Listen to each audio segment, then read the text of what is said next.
Tinashe, yes! Hello. Good to see you.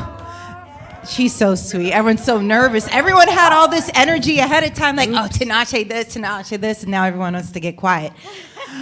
But thank you for being here. It means so much. We are at Essex, NYC. Thank you so much for having us. I love your eyeshadow. So pretty. Thank you so much. I wish I could say I did it myself, but Marcy, who does my hair and makeup, did. Killed it. Ate that up. And thank you so much for being here. Yeah, of course. Thanks for having me. Of course. This is amazing. And everybody, thank you for listening to Hot 97. And yes, Tinashe wanted to meet you guys. And so here you are. So thank you so much. Tinashe, I'm so proud of you. Thanks. Let's get into it. I have seen your career for such a long time. Yeah. I don't know if you remember this, and I really hope you do. Of course. I feel like I remember everything. Okay, well, what are you going to say? Okay, yeah. Before we... No, what are you going to say? What are you going to say? I remember interviewing Tinashe when you were part of the group, The Stunners. Oh, my God, yeah. This is 14 years ago, you guys. So, in San Francisco. That's right. Yeah, we were in San Francisco. I remember that. And to see your grind... Yeah. 14 years, all this hard work. I am so proud of you. Thank you. And you have this, yes. It's exciting. I have seen Tinashe's been on this grind for such a long time. And sometimes I always wondered how you felt. Did you ever feel overlooked? Did you ever feel like you... Yeah? I mean, there's been times, for sure. I think there was a period of time where I even kind of embodied that more, like feeling really underrated and feeling like I wasn't getting my flowers and like I was putting in all this work. And, you know, obviously I still feel that time to time. I'm a human being, so there's days. But for the most part, I feel like the last few years, last handful of years, ever since I went independent, I really found a lot of just like being able to make what I want to make and being able to do what I want to do has really kind of filled me up and affirmed me in that way. So I feel, as much as, of course I've felt that way over the years, I think I feel very satisfied with my career, my fan base, and the path that I've been able to create for myself. Absolutely. Now, when you decided to go independent, because for a lot of people when they hear that, what does that mean? Yeah. And how scared were you, if you were at all? I mean, I think I wasn't scared at the time because I was just so ready to be out of that situation. But going independent essentially means like leaving the major label system. So, you know, obviously a lot of classically artists have been signed to major labels that kind of control, they kind of gatekeep like who everyone hears, what music reaches the mainstream, this, that, the third. So leaving that system and kind of going out on my own without that machine behind me was definitely a risk, but it paid off, I think, because it was very rewarding in the risk that I took, you know? Now, has anyone from the previous label contacted you and congratulated you on having the biggest summer hit song possible for Nasty? Yes? Specifically about Nasty? No.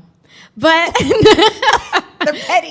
But this year, they support that. That's not true. They, you know, like there are people from the label that will like photos of mine and like, you know, DM me from time to time, leave comments. So there's still like a lot of love there. I don't blame anyone specifically for like the reason why I ended up moving on, but sometimes just time. You decided to bet on yourself. Yeah.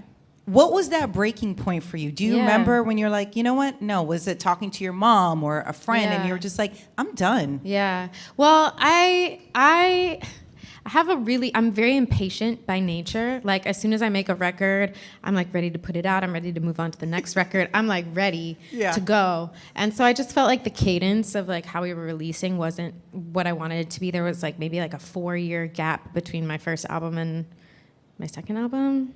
Yeah, about 4 years. So in my mind, that was like way too slow, way too long. That's right. So as soon as that album came out, I was like, okay, we can't go into this, and we can't go into this one again. We can't do another 4 years, 4-year bid. So yeah, that was when it was time. Yeah. Well, I'm so happy. I don't know. It's different when you see someone on the grind for such a long time who has never given up. Yeah, thanks. Even though you could have many times if you wanted to. And we are all listening and we all love your song, Nasty. Congratulations. Thank you. It's such a great song. Thanks. When you were making it, not that you can, see the future, but did you know it was Yeah. going to be this massive hit? Of course, no, I didn't. No, I didn't. But I've also I feel like freed myself from having those expectations or the pressure for every release that I put out to perform, because that's just not really a healthy mindset to have, I think. So I usually focus on the creative first. I just make something I think is dope, the best thing that I can, put it out there, and if it speaks to people, it does. And this song definitely has been speaking to people, so we love to see it. Yes. We love it. Has anyone matched your freak yet? Oh my gosh. Honestly, no, it's really hard. It's a high bar. It's nearly unmatchable. It's nearly unmatchable. But yeah, I don't know. I think that term is also so fun. How people have really embraced it, and you see it so many different places. And I feel like people have put their spin on it. Companies being yeah, I don't know. There's just so many cute ways that someone can match your freak. You know what I mean? Well, what does it take for someone to match your freak? I feel like it's being on just the same frequency, being on the same wavelength. To me, obviously, that can be. You think about it in a really literal sense, sexuality, relationships. Right. You can be okay, can someone be on the same level as me, emotionally, spiritually, physically, want the same things? But then, outside of that, I think it's somebody, to me, matching my freak is somebody who can accept me as myself, being my full self. Everyone's kind of weird. We all got a little weird, freaky side. There's something in you that maybe you don't necessarily show to other people, but is a true part of who you are. And I think that someone matching your freak is meeting you there, meeting you where you're at. You don't have to ever mold yourself to fit into any other box. You're just blah, match my freak. I feel like that also represents your career as well. Because you have always done whatever you wanted to do. Thanks. Even, yes, there might have been maybe boundaries that you were working within, but I always felt like you were so true to yourself. Thank you. And I just felt like either you got it or you didn't. And I don't, of course, you probably felt different ways at certain points, but I feel like you did a pretty good job embracing who you are. Yeah, I mean, I feel like the audience could tell the difference. People can tell the difference. And also for me, it isn't fulfilling to make art that doesn't feel like it comes from a really genuine place. I think I've realized that along the way, because there were times where I felt okay, maybe it's not the most personal song to me or the most personal thing, but it's catchy, it's cute. I think it always works better when it comes from a really genuine, true, authentic place. The audience could tell the difference. I think I perform it I don't know, there's just a different energy behind something that's really from you. So I think ever since I've made that a very important, I don't know, bar that I set for myself. That's right.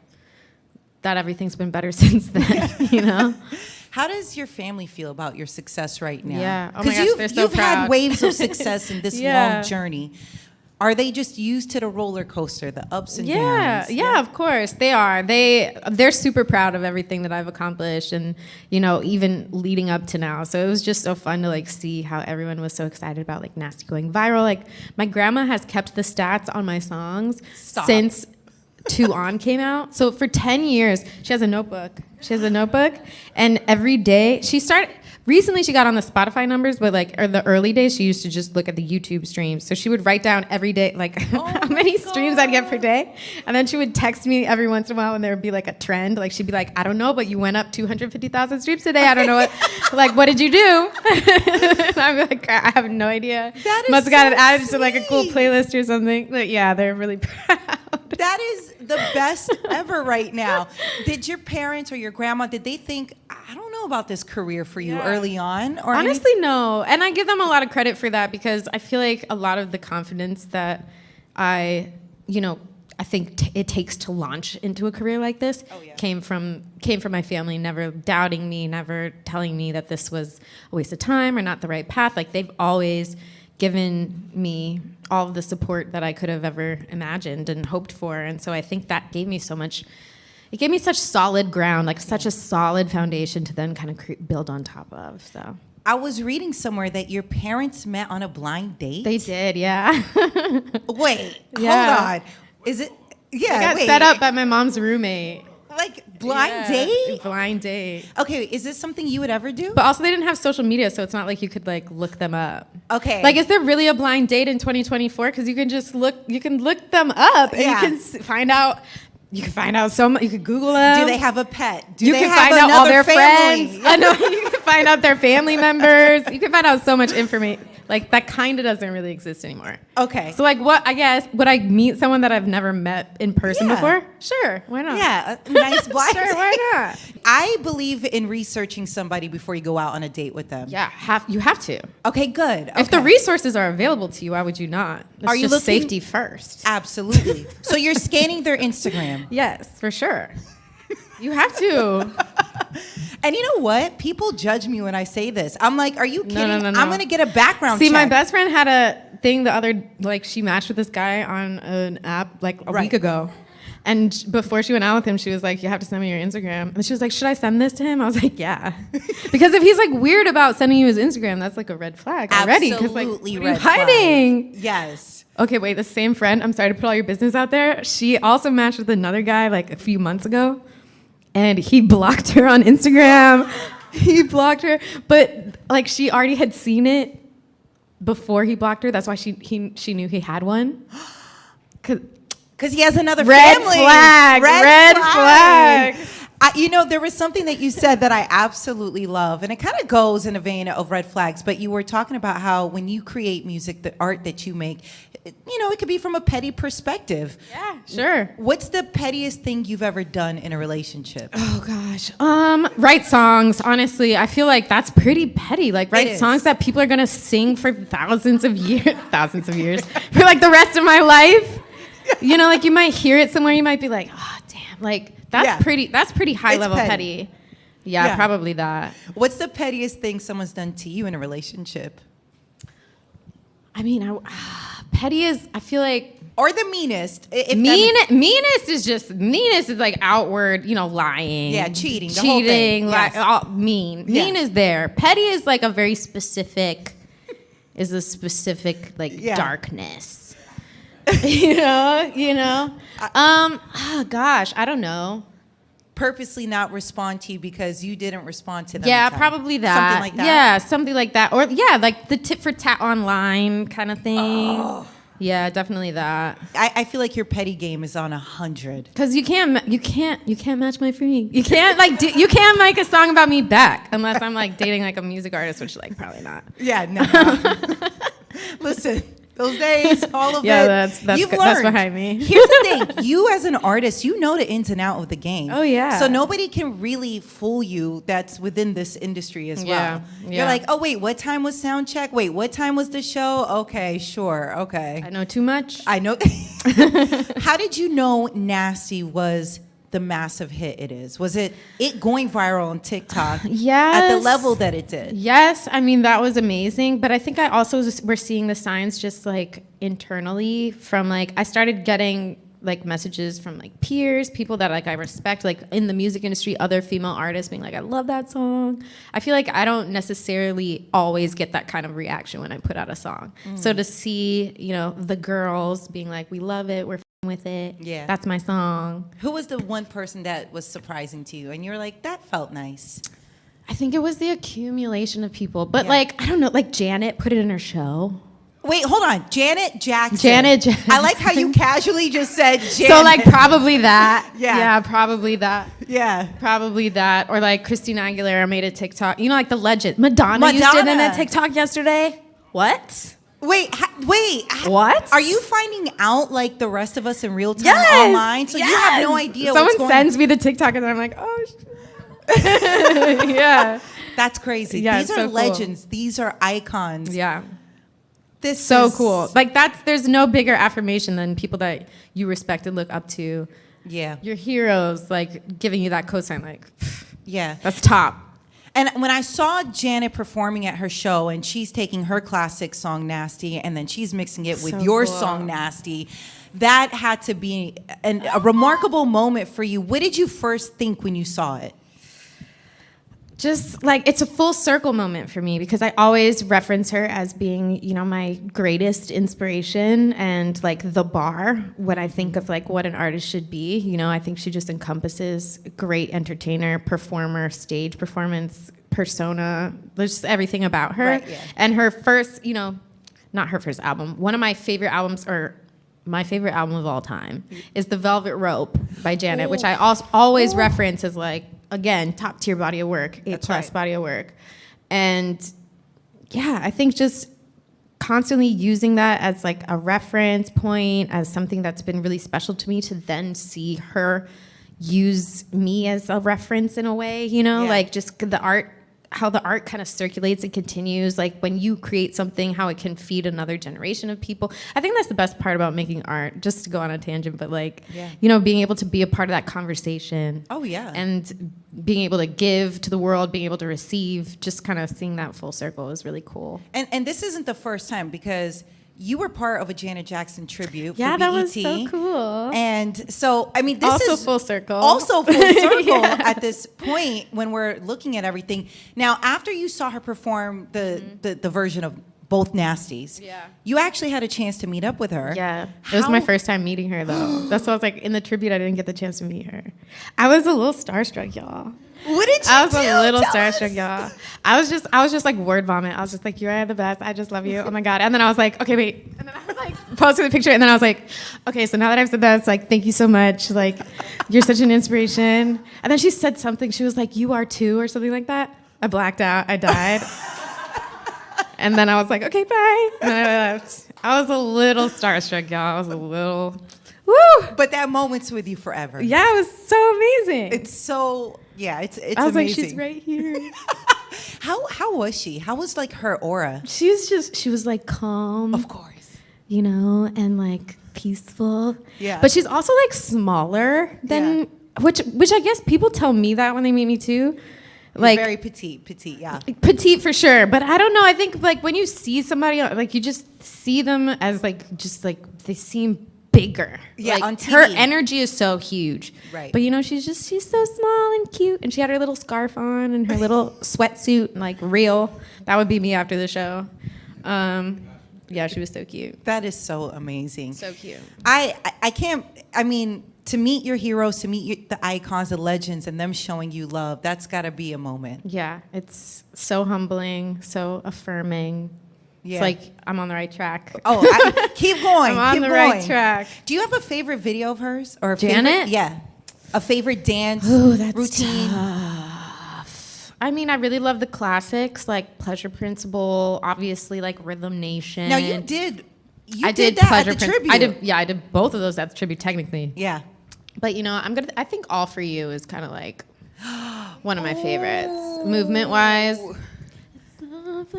Yeah, with the train. Yeah, I love that one. When your family finds out that you meet an icon, a legend like Janet I Jackson, sent them the group chat so quick. what did you say in the group chat? I just met Janet, and then they're like, "Oh my God!" Are you setting the photo of the? Yes. The whole thing? Yeah, immediately. That was the first people I sent it to. It's the family group chat. That was first, and then I don't remember. Okay, so I want to go back a little bit in time. So I want to talk about your debut album a little bit, because I just want to show the growth in everything that you've done. It's the 10-year anniversary this year. That's right. Your Crazy. baby's turning 10. 10. Aquarius is turning 10. Wow. Okay, now looking back, is there anything you would have done different on the album? I really, no, because that album is so great. I feel like that album is so great. The only thing that I would have done differently is not put Thug Cry on there because I don't like that song. But I had to. But now you could do whatever. And you want. Wildfire. I also don't really like that song. I think they're like the last two songs in the album. But the rest of the album's perfect. 10 out of 10. You're such an artist. You're like, but everything else is perfect. But everything but those two, could have gone without them, but it's okay. Looking back at it, how would you describe what that moment was for you to put out your debut album? It was just it's kind of surreal. I feel like I don't really remember like what my mind state was. I mean, I was excited, of course, but I don't know if I knew like the impact. I don't know. I probably did. Yeah. It's 10 years ago. Girl. 10 years ago. Like, I don't remember. I remember buying it like in Target, which like I can't do anymore, but that was really fun. Like going to Target, like getting all the CDs and like being like, oh yeah. That was exciting. Physicals. Great times. What a great time. Times. Oh, I miss physicals. Are you kidding me? So when you look at the Aquarius to now and this journey that you've been on, even let's include the time you were with Stunners and really that time period, it's 14 years. How would you describe this journey for you? It's been a journey. There's been so many ups and downs, twists and turns, things that I wouldn't expect. I don't think I ever expected my career to play out the way that it has. Which is so great because I've learned so much from those experiences. I've learned so much from the journey. The person that I am now is so much more prepared, so much more wise, so much less naive than the person that I was when I first got in the game. So, I mean, I wouldn't really trade any of those experiences for anything because it's all led me to here, the whole thing. All of it, up and down. Quantum Baby, your next album is coming out soon. In August from what we're hearing. Yeah, August 16th. Okay, it's game time. It's game time right now. It's almost there. Okay, so what can we expect on the new album? Yeah, more depth. I think it continues to take what people would anticipate from my next project and continue to push it further, which I'm excited about. There's a couple there's like a ballad vibe on this project, which is different because I didn't put a ballad on the last one. There's a lot of bass. There's a lot of like hip hop elements in this part of the project, which is kind of fun. This is exciting. 3 words to describe Quantum Baby. Hot. Hot. Forward. I think I'm always like trying to push it to the next step. And then bass. Bass. Yeah. This is exciting. And you know what? Also listening to Getting No Sleep, another song of yours. Yes. The video. Oh, thanks. Woo. I don't know if everyone's seen it yet, but it is very, first off, it's very beautiful. Thank you. Like, I just love how it was shot, and I just love everything about it. But you are heavy with the PDA in it. A lot of kissing self-love. going on. Yeah. But here's the beautiful part about it. You really are kissing yourself in the video. Yeah. Which completely threw me off initially. I was like, wait, what's going on here? So what does that represent for you? Okay, so I mean, like, storyline wise, it's like, this girl who's escaped from wherever I was in the first video, which was nasty, to now come into this new realm where I encounter my doppelganger in this mysterious bar. But what it really represents to me, like metaphorically, is finding that thing within yourself, finding that connection, finding that love, finding basically like you can match your own freak. Like I feel like that's the energy of the video is it has this really, and the song, I think the way that the song plays with the video is really interesting because the song is kind of sensual, playful, kind of like moody, driving song. And then I think with the video kind of revealing that, if these songs kind of have these like flirtatious, sensual, sexual, emotional undertones, to then flip it and be like about yourself, or to bring that energy towards yourself and kind of not even need anyone else in that dynamic. I think that's just like an interesting kind of play. Yeah, no, it worked for sure. Thanks. Now, how do you prepare for this? Does the other person have to get, I don't know, like a COVID test? Oh, you mean like the literal like body double? Yeah, like, because I mean, there's a lot of exchanging in this. That's really true. Yeah, I mean, I don't know if you did a COVID test. I don't know, but I was fine. Do you worry? Are you brushing your teeth ahead of time? Oh, of course. Okay, I just because it was intense. There was no tongue. Really? No. You are good Good at acting. Yeah. Yeah. You just gotta like move around a lot. Yeah. And No, then it it's like, fooled me. yeah. I was like, I have Thank so you, many thank you. questions about this. What would you say has been your secret to the longevity of your career? I think just not stopping. Like, I think a lot of people just stop, because it gets hard. It's hard. It's hard financially to fund your shit and keep going. That's right. To tour and to get dressed every day. Like, it's not cheap. And then psychologically, mentally, emotionally, you just get run down. You get tired of like the expectations of people have for you. That's obviously a lot of pressure. And I think the secret is to just not stop. Just keep finding a way to fund your art, keep finding a way to release art, keep finding a way to create, and then someone's going to see it, hopefully, or not. I don't know. We'll see. Just to create for the sake of creating. That's it. And that's what I wanted to say, because that's a big reason why you decided to go independent. Absolutely. And I don't think people really understand what goes behind it, which is why, I'm trying to have this conversation, is that you are spending your own money. You are investing in your own team. You are the one who's footing the bill, and it is expensive. Who's going to film? Who's going to take the pictures? Who's going to record? The engineer needs to get paid. Yeah. You need to pay. You totally have to be like your own business. That's woman. right. You have to be the boss. You have to take that responsibility and create.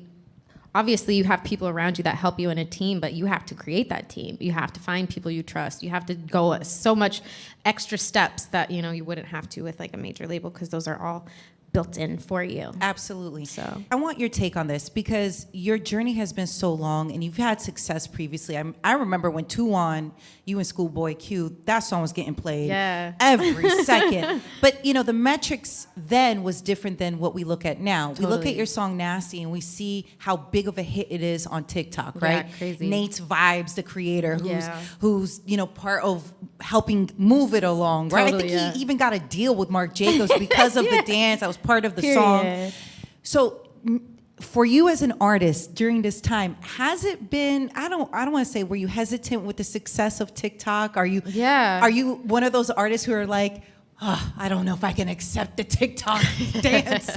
I mean, no, because like I was ready to embrace it. I was like, this is a blessing. This is just going to continue. I think the reason why I didn't feel that way is because I have so much other work that I feel like speaks for itself, and I have a whole project about to come out, and more. I have so much still like ready, locked and loaded. Got it. And so I feel like that doesn't create that same pressure of like this viral moment that like, I don't know, like this is weird, or like it's gonna be too meme-ified or whatever.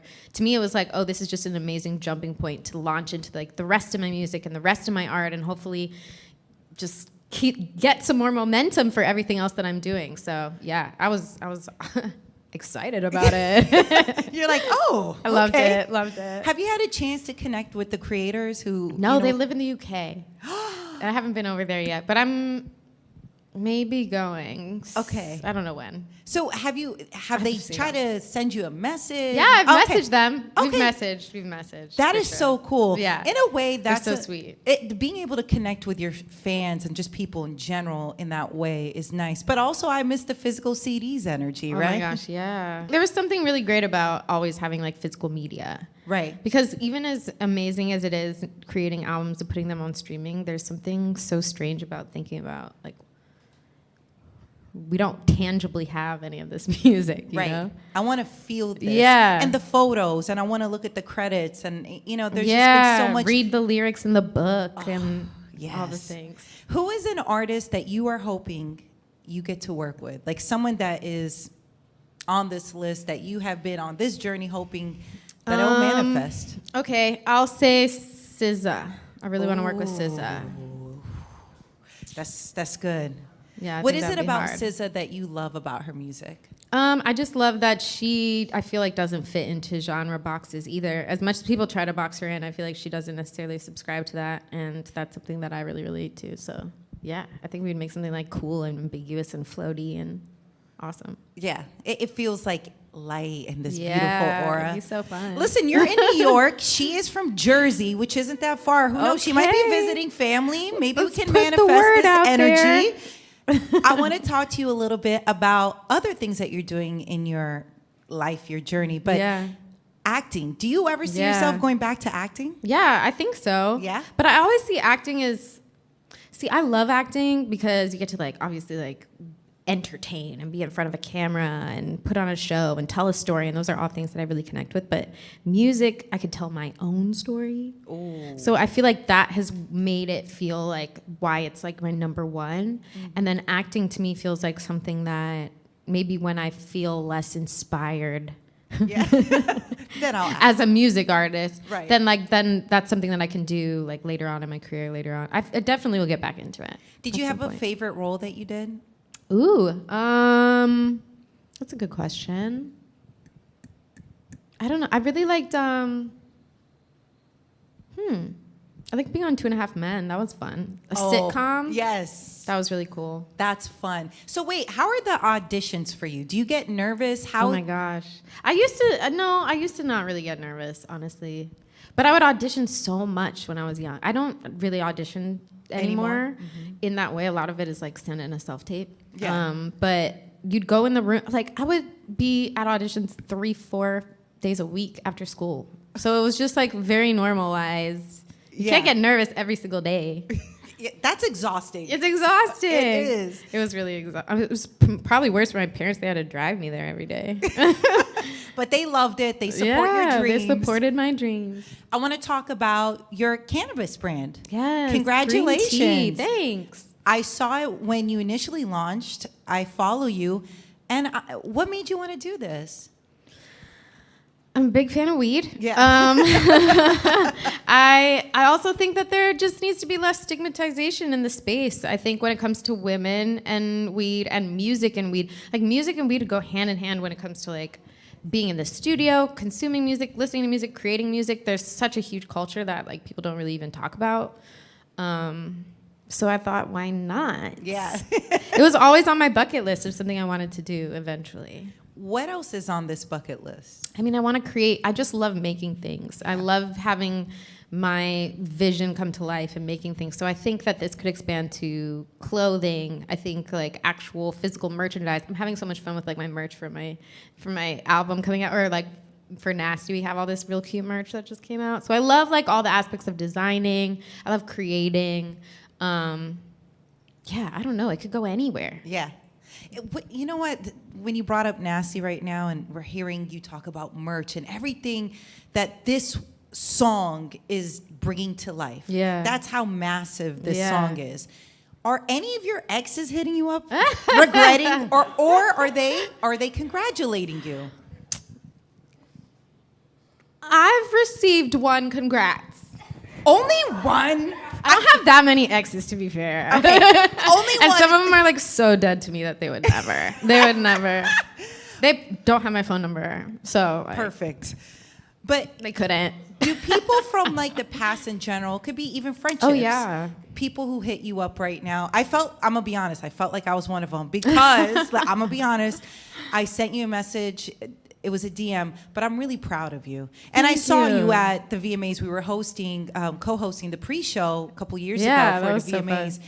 And I'm just, to see you even Thank then you. to now, and Yeah. knowing that you haven't stopped this grind, I thought about it. I'm like, am I one of those people that's coming from the past? But you've always like really supported me and like held me down, which is really amazing. I'm happy to hear I that. appreciate And that. I just love seeing the grind pay Thank off. you. And I hope you feel that this grind is paying Yeah. off.